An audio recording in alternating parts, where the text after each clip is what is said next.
In the July catalog, I have some personal favorites, which are our little cherubs. And there's 3 of them here, and you can see they look very different with all the different ways you can color them. So I stamped and did my Copic markers just to get some soft pastel colors. And then I wanted to try doing some more of these backgrounds to make it look like a darker sky so that the star would really shine. And I simply started with my yellows and stroked out, and then came in with the softest blues and worked to the darker ones. And then I used some of the warm, let's see, the W0, just to do some darkening back here, and some of the light yellows to do the highlights here. And on my blues, you can see perhaps my list here.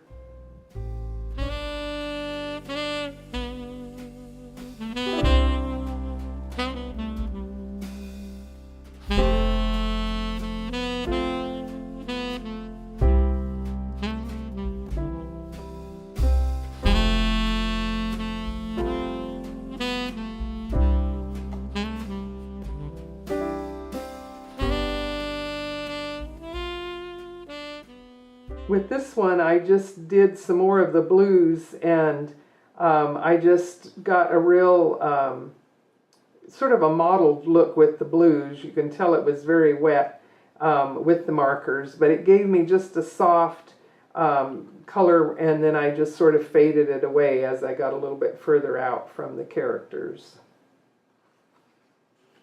And then with these cherubs, I wanted to try a couple of different things.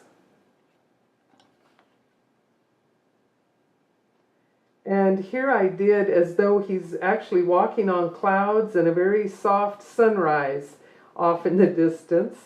And on this one I did more of the soft greens and a warm, blue sky. These designs were inspired by some vintage greeting cards, and often the vintage papers are faded, and unusual as it may seem, I did the soft colors this way in the background, and really thought it gave it a very unique look. And even on this one, just staying with real soft and subtle colors.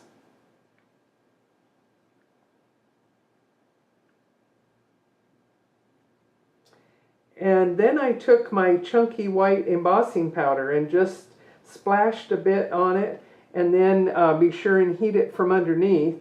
And remember that it's going to gain, so try a little bit and you may be happy with that before you get overloaded with it and have a snow blizzard going on.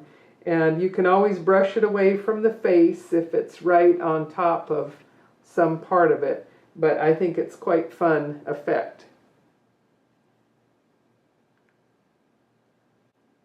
Here's some more cards that were made with the little cherubs.